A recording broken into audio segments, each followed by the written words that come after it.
Study IQ IAS, आपका selection हमारा mission. China, Pakistan और बांग्लादेश की तिगड़ी साथ में आ रही है और ये लोग कुछ प्लान कर रहे हैं एक ट्राइलेटरल ग्रुप बनाने का। जैसे इंडिया ने यूएस के साथ मिलकर, जापान और ऑस्ट्रेलिया के साथ मिलकर क्वाड बनाया और साउथ एशिया में, इंडो पैसिफिक में जो अपना डोमिनेंस है वो बनाने की कोशिश की और चाइना उसके अगेंस्ट में था वो सारी चीज़ों के।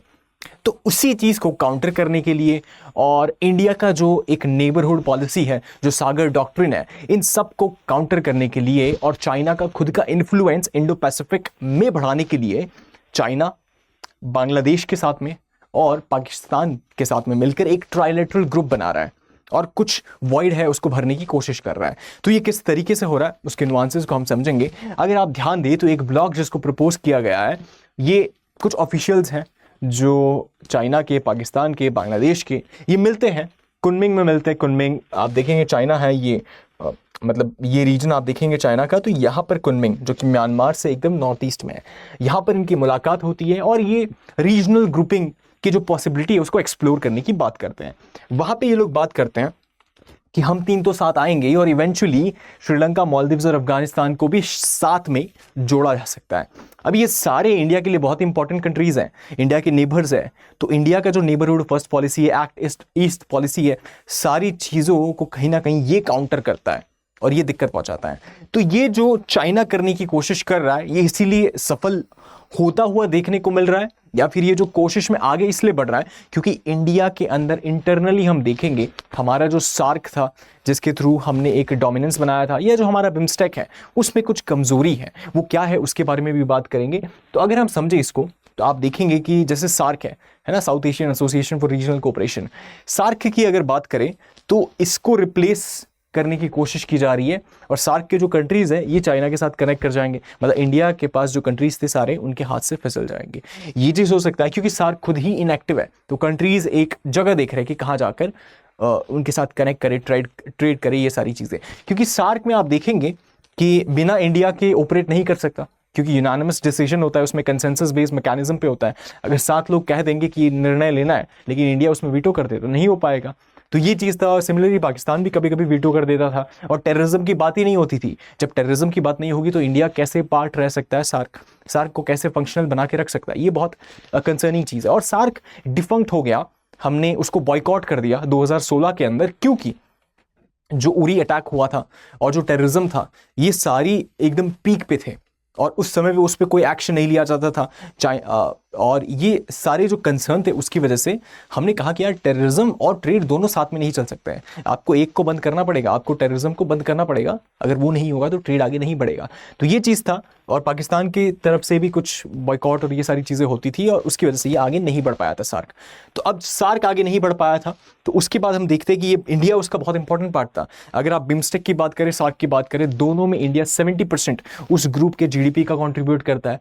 और उसी के साथ में हम ये एस्पेक्ट अगर समझे तो ये सार्क वाला कहानी था। एंड उसके साथ में अगर हम देखें कि इनएक्टिव है, बिना इफेक्टिव है, बिना इंडिया के ये काम ही नहीं करेगा। तो सार्क कंट्रीज़ को अगर आपको मेमोराइज करना है तो आप ऐसे कर सकते हैं, MBBS पेन, इस निमोनिक से आप इसको याद रख सकते हैं कि मालदीव्स, बांग्लादेश, भूटान, श्रीलंका, पाकिस्तान, अफगानिस्तान, इंडिया एंड नेपाल।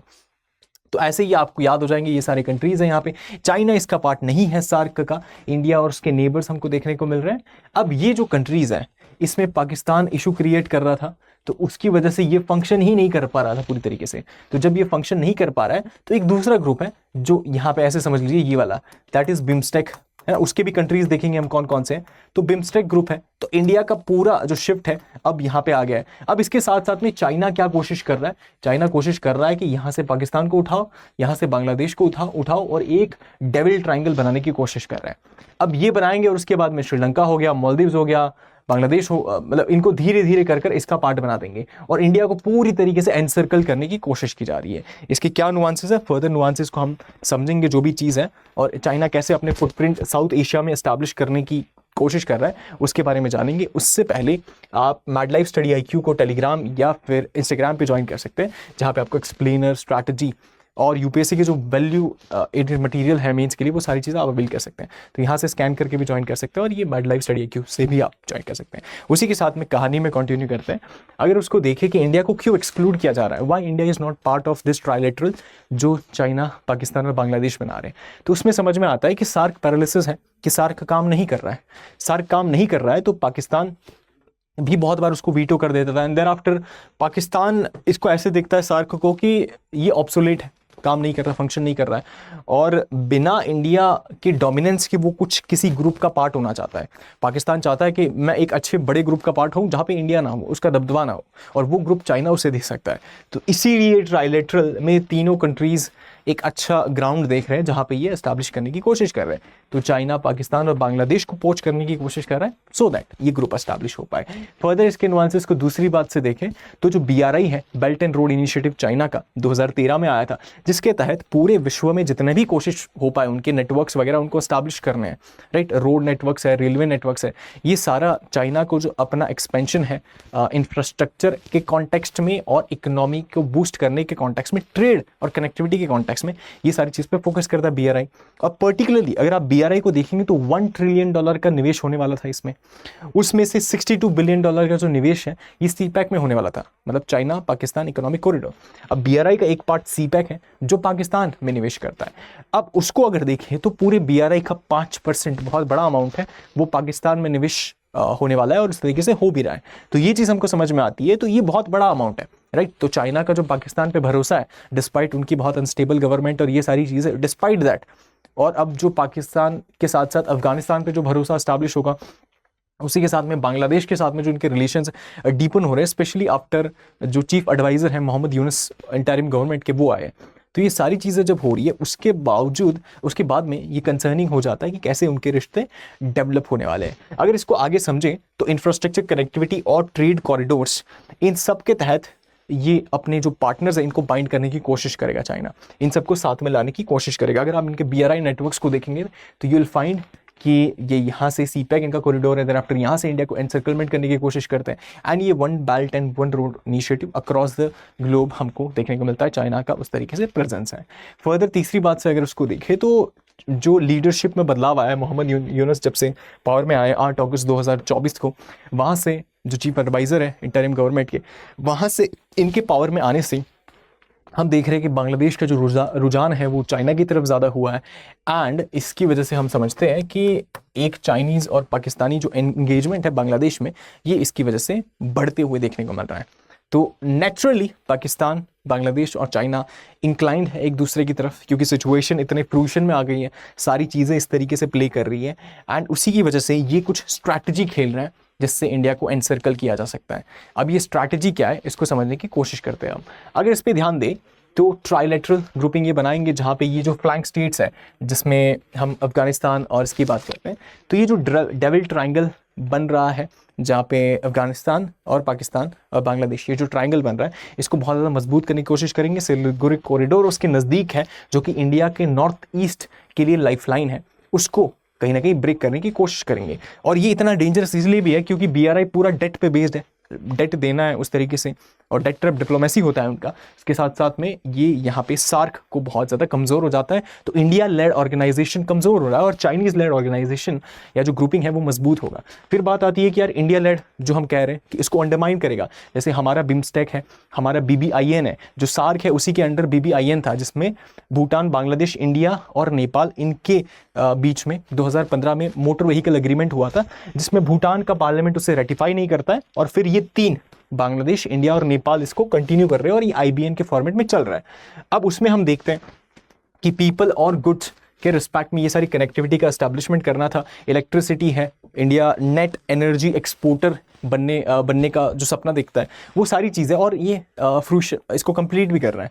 तो ये सारे नुआंसेस इसके अंतर्गत थे। अब ये इंडिया के सारे इनिशिएटिव्स हैं, जिसमें आप देखेंगे यहाँ पे कोलकाता, ढाका, अगरतला रोड जो है, और ये मल्टी मॉडल जो कनेक्टिविटी है इंडिया बनाने की कोशिश कर रहा है, ताकि एक्ट ईस्ट पॉलिसी, सागर डॉक्ट्रिन, इन सारी चीज़ों पर फोकस कर अपने जो रीजनल ग्रुपिंग एस्टैब्लिश कर रहा है उसको अंडरमाइन करता है चाइना का ये ट्राइलेटरल ग्रुप। और उसके साथ साथ अपने ग्रुप को वो बहुत ज़्यादा पुश करता है। तीसरी बात आती है जो क्वाड है हमारा, ये इंडिया, यूएस, जापान और ऑस्ट्रेलिया ने मिलकर क्वाड बनाया ताकि चाइना के डोमिनेंस को इंडो पैसिफिक में कम किया जाए। लेकिन ये इसको काउंटर करने के लिए ये ट्राइलेटरल ग्रुप ला रहे हैं और ये काउंटर एक्सेस एस्टैब्लिश करने की कोशिश कर रहे हैं। तो ये हमने एस्पेक्ट देखा कि चाइना क्या स्ट्रैटेजी खेल रहा है, ये स्ट्रैटेजी है। अब इंडिया का इसमें क्या रिस्पॉन्स रहेगा? इंडिया क्या कर सकता है? हम अपनी रीजनल कनेक्टिविटी को रीइंफोर्स कर सकते हैं। BBIN है, बिम्स्टेक है, इन सारे को मजबूत कर सकते हैं। मालदीव, श्रीलंका और नेपाल ये हेज पे है कि इंडिया के साथ भी कनेक्ट करेंगे, चाइना के साथ भी कनेक्ट करेंगे इंटरेस्ट के हिसाब से। तो हम उनसे कनेक्ट कर सकते हैं सो दैट हम अगर बेटर ऑफर्स देंगे तो दिल connect with us. That is the aspect. अगर बिम्स्टेक की बात करें, जैसे हमने बात किया था 70% ऑफ द ग्रुप का इंडिया ही GDP कंट्रीब्यूट करता है, तो इंडिया लेड ग्रुपिंग है जिसमें इंडिया का डोमिनेंस हमको देखने को मिलता है, हमारा सागर डॉक्ट्रिन और ये सारी चीज़ें हैं। और इंडिया एक तरीके से बेल्ट एंड रोड इनिशिएटिव जो चाइना का है उसको बे ऑफ बंगाल में काउंटर करने के लिए बिम्स्टेक को इस्तेमाल करता है। 1997 में बना, बैंकॉक डिक्लेरेशन के थ्रू 7 कंट्रीज है और पूरे वर्ल्ड के 20% पॉपुलेशन इसमें है। तो बहुत इंपॉर्टेंट और बड़ा ग्रुप हमको देखने को मिलता है। उसी के साथ में क्या हो सकता है, हम डिप्लोमेसी से कनेक्ट कर सकते हैं, कल्चर से कनेक्ट कर सकते हैं, यूनिवर्सिटी है और यहाँ पर सिविल सोसाइटी के थ्रू डीपर कनेक्ट और टाइज हम एस्टैब्लिश कर सकते हैं। और जो बाकी कंट्रीज को लगता है कि इंडिया का जो फोर्ट्रेस मेंटालिटी है कि बाकी हर चीज़ से कट ऑफ कर देना है, जैसे हमने सार्क के साथ किया, लेकिन वो नेसेसिटी था, तो अगर वो फोर्ट्रेस मेंटालिटी देखा जाता है उसको कट ऑफ कर हमको आइसोलेट नहीं होना और सही तरीके से एंगेज करना जरूरी हो जाता है। उसके बाद बात आती है स्ट्रैटेजिक डेटरेंस की। ये कैसे एस्टैब्लिश होगा? जैसे क्वाड है, इसके पार्ट हम बने, उसके साथ साथ कनेक्टिविटी, इंफ्रास्ट्रक्चर और जो ट्रेड ऑफर्स हैं अगर हम बेटर दे पाते हैं, जैसे बांग्लादेश है, नेपाल है, मालदीव है, श्रीलंका को, इन सबको इंडिया लेड फ्रेमवर्क का पार्ट बना पाते हैं और मजबूत से पार्ट बना पाते हैं, ज़्यादा ऑफर कर पाते हैं, उनके साथ एंगेज कर पाते हैं, पीपल टू पीपल, कल्चरल और ये सारे लेवल पे, ट्रेड, इंफ्रास्ट्रक्चर, इन सब लेवल पे, तो कहीं ना कहीं हम इंश्योर कर पाएंगे कि जैसे ओसोवोग जो है, one sun one world one grid, या फिर सागर है, या फिर IONS है which is Indian ocean naval symposium, इन सब में अगर इनके थ्रू इनको कनेक्ट करके साथ में ला पाते हैं तो इंडिया लेड फ्रेमवर्क का पार्ट ये कंट्रीज बने रहेंगे। और ये जो ट्राइलेटरल बन भी जाएगा तो शायद इतना मजबूत नहीं होगा या फिर शायद बन ही ना पाए, और बन जाए तो दूसरे कंट्रीज को ये पोच नहीं कर पाएंगे। ये जो चीज़ है इंडिया अपने लेवल पे करने की कोशिश कर सकता है। रीजनल पार्टनर्स की बात करें तो नेपाल जो है, KP ओली वहाँ के प्राइम मिनिस्टर हैं, तो समझ में आता है कि अच्छा ये तो चाइना लेड है, मतलब चाइना को सपोर्ट करते हैं, ये एक दिक्कत देखने को मिलती है। उसके साथ साथ आगे इसके नुआंसेस को देखें तो जैसे डिफंक्ट हो गया है सार्क, तो ये चीज़ है। और उसी के साथ में श्रीलंका में अनुर कुमार दिसनायक है जो इंडिया चाइना को उस तरीके से वैसा सपोर्ट नहीं करते जैसे उनके प्रीवियस जो प्रेसिडेंट वो सब करते थे। तो ही इज़ न्यूट्रल, तो चाइना से एड भी लेंगे और इंडिया के साथ ट्रेड और ये सारी चीज़ भी करेंगे। सेम हमको मालदीव्स के साथ में समझ में आता है कि इनके जो मुइज़ू है, मोहम्मद मुइज़ू, ये एंटी इंडिया सेंटिमेंट देखने को मिल रहा था, लेकिन देर आफ्टर ये जो है ये कम होते हुए देखने को मिला है। तो ये चीज़ है कि they will connect with India या फिर जहाँ पे भी उनका इंटरेस्ट होता है, तो India just has to offer them better जो एस्पेक्ट्स हैं वो सारी चीज़ें, तो दिल कनेक्ट। और अफगानिस्तान की बात करें तो चाइना नॉर्थवर्ड शिफ्ट करेगा अपने CPEC को, अफगानिस्तान में भी अपने जो रोड इंफ्रास्ट्रक्चर वो सब बनाने की कोशिश करेगा, लेकिन चैलेंजेस वहाँ पे देखने को मिलेंगे कि बहुत ही अनस्टेबल है, वोलेटाइल गवर्नेंस है, तो वो हो पाएगा कि नहीं हो पाएगा वो भी एक दूसरा क्वेश्चन है और एक अलग एस्पेक्ट है। तो कंक्लूजन में बात ये आ जाती है, हमने ये समझा कि एक पिवट देखने को मिल रहा है, और पिवट देखने को मिल रहा है साउथ एशियन रीजनलिज्म में, जहाँ पे चाइना अपना डोमिनेंस बढ़ाने की कोशिश कर रहा है, इंडिया अपना जो डोमिनेंस है उसको कंटिन्यू करने की कोशिश कर रहा है अपने नेबरहुड में, लेकिन इसी की वजह से वो अपना ट्राइलेटरल वहाँ पे ला रहा है एंड देयरआफ्टर इंडिया के जो भी रीजनल ग्रुपिंग्स हैं उनको अंडरमाइन करने की कोशिश कर रहा है। तो उसकी वजह से इंडिया के सामने 2 चैलेंजेस आ जाते हैं। पहला चैलेंज ये आ जाता है कि चाइना का जो इन्फ्लुएंस है उसको काउंटर करना है, जो चाइना करने की कोशिश कर रहा है उसको रोकना है, और दूसरा ये आ जाता है कि खुद का जो इन्फ्लुएंस है उसको बढ़ाना है, जो आइसोलेशन है वो नहीं होना चाहिए और खुद को रीअसर्ट करना जरूरी है। चाइना के इन्फ्लुएंस को रोकना है और दूसरा खुद को रीअसर्ट करना है। तो ये जो पोजीशनिंग है ये बहुत इंपॉर्टेंट हो जाती है, और जितने भी ग्रुपिंग को हमने समझा है ये बहुत ज़्यादा इंपॉर्टेंट हो जाते हैं उस एस्पेक्ट से जो हमको हेल्प करेंगे। इसमें BBIN की बात कीजिए, बिम्स्टेक की बात कीजिए, सार्क की बात कीजिए, सागर डॉक्ट्रिन की बात कीजिए, ओसोवोक की बात कीजिए, जो भी ग्रुपिंग्स हैं, रीजनल ग्रुपिंग्स हैं, उनका इंडिया पार्ट अच्छे से बना रहे एंड देयर आफ्टर उसको सिग्निफिकेंटली बूस्ट कर सकता है बाय ऑफरिंग बेटर ऑफर्स और वो सारी चीज़ें। तो ये हमने पूरी तरीके से समझा। उसी के साथ में प्रीलिम्स के लिए आपके लिए क्वेश्चन है कि जो साउथ एशिया का ग्रुपिंग है, रीजनल ग्रुपिंग है, उसमें बिम्स्टेक में दोनों कंट्रीज़ हैं, पाकिस्तान और बांग्लादेश है कि नहीं है, वो उस हिसाब से आपको देखना है एंड देयर आफ्टर आप इसका आंसर जो है लिस्ट डाउन कीजिएगा। उसी के साथ में मेंस के क्वेश्चन है कि पाकिस्तान बांग्लादेश शिफ्ट कर रहे हैं चाइना की तरफ और एक नया डिप्लोमेसी एस्टैब्लिश हो रहा है साउथ एशिया में, और ऐसे ही 2 और क्वेश्चन है, आप इनका स्क्रीनशॉट ले सकते हैं, इन्हें रीड कर सकते हैं, इनके जो आंसर है आप कमेंट में लिस्ट डाउन कर सकते हैं, या फिर ये जो टेलीग्राम है यहाँ पर आप शेयर कर सकते हैं। मैं इवैल्यूएट करके आपको फिर से शेयर कर दूंगा।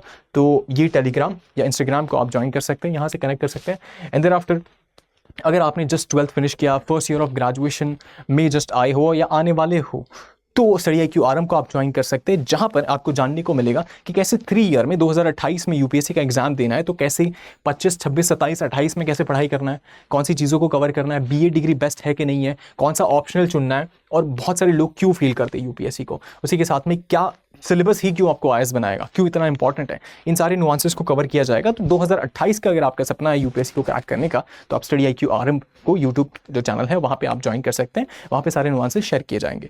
सो उसी के साथ में आई होप एंड विश आपको वीडियो पसंद आया हो। अगर पसंद आया हो तो do like, share, subscribe and share with your friends and fellows so that they can also find value. Thank you so much for watching. See you in the next video. Study IQ IAS, आपका selection हमारा mission.